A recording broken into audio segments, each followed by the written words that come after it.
Praise the Lord. இன்றைய காலை மன்னா. உனக்காக ஒரு வானவில். நான் என் வில்லை மேகத்தில் வைத்தேன். அது எனக்கும் பூமிக்கும் உண்டான உடன்படிக்கைக்கு அடையாளமாயிருக்கும். அப்பொழுது என் உடன்படிக்கையை நினைவு கூறுவேன். ஆதியாகமம் 9:13-15. மனிதனுடைய இருதயத்தின் நினைவுகள் அவன் சிறுவயது தொடங்கி பொல்லாததாய் இருக்கிறது என்பதை தேவன் அறிந்திருக்கிறார்.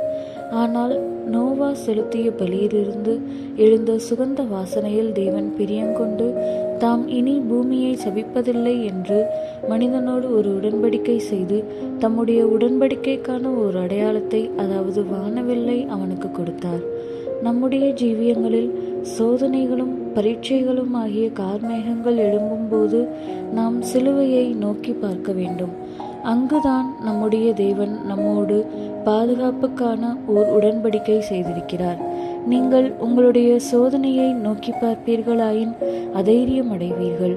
நீங்கள் சிலுவையை நோக்கி பார்த்தால் உங்களுடைய சோதனை எவ்வளவு அச்சுறுத்துவதாயிருப்பினும் நீங்கள் சந்தோஷமாக முன்னேறி செல்லலாம். ஒரு உடன்படிக்கையானது எப்போதுமே இரு பக்கங்களை உடையதாயிருக்கிறது. அதில் உட்படும் நிபந்தனைகளை பின்பற்றுவதில் இரு சாராரும் சமமான பொறுப்புள்ளவர்களாயிருக்கின்றனர். அடிவானத்தில் மேகங்கள் எழும்பும்போது தேவன் தம்முடைய உடன்படிக்கையை நினைவு கூறுகிறார். நாமும் கூட மேகங்கள் எழும்பும்போது, அதாவது நம்முடைய ஜீவியத்தில் பிரச்சனைகள் உண்டாகும்போது நாம் தேவனோடு செய்த உடன்படிக்கைகளை நினைவு கூறும்படி எதிர்பார்க்கப்படுகிறோம். அநேகர் தங்களுடைய ஜீவியத்தில் எல்லாம் சுமூகமாக இருக்கும்போது மட்டுமே தாங்கள் தேவனோடு செய்த உடன்படிக்கையை நினைவு கூறுகிறார்கள். எதிர்பாராத குழப்பங்களை உண்டாக்கக்கூடிய கஷ்டங்களை சந்திக்கும் போது அவர்கள் சிலுவையை பற்றிய தரிசனத்தை இழந்து போகிறார்கள். தேவனோடு தாங்கள் செய்திருக்கும் உடன்படிக்கையை அவர்கள் மறந்து விடுகிறார்கள். தேவன் தங்களோடு செய்திருக்கும் உடன்படிக்கையையும் அவர்கள் மறந்து விடுகிறார்கள். யோவான் ஸ்நானன் தேவனுக்காக நல்லதொரு ஊழியம் செய்து கொண்டிருந்த நாட்களில் கர்த்தராகிய இயேசுவை பற்றி, இதோ உலகத்தின் பாவத்தை சுமந்து தீர்க்கிற தேவ ஆட்டுக்குட்டி என்று மிகவும் தைரியமாக பறைசாற்றினான். ஆனால் அவன் சிறையில் அடைக்கப்பட்டு நெருக்கத்தை அனுபவித்த போது கர்த்தராகிய இயேசுவின் கர்த்தத்துவத்தையே சந்தேகித்தான் என்று மத்தேயு 11:2-3 வாசிக்கிறோம்.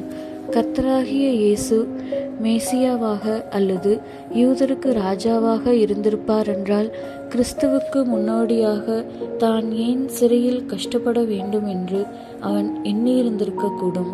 இன்றும் கூட அநேக யோவான் ஸ்நானன்கள் இருக்கின்றனர். சகலமும் தங்களுக்கு சாதகமாக இருக்கும்போது அவர்கள் சபை கூட்டங்களில் கிறிஸ்துவை பற்றி தைரியமாக சாட்சி கூறுவதை நாம் காணலாம்.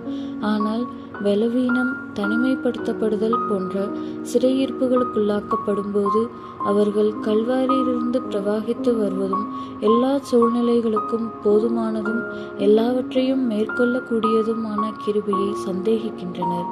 தேவனுடைய பிள்ளையே, நீ கார்மேகங்களையா அல்லது வானவில்லையா, எதை நோக்கி பார்த்து கொண்டிருக்கிறாய்? ஆமென்.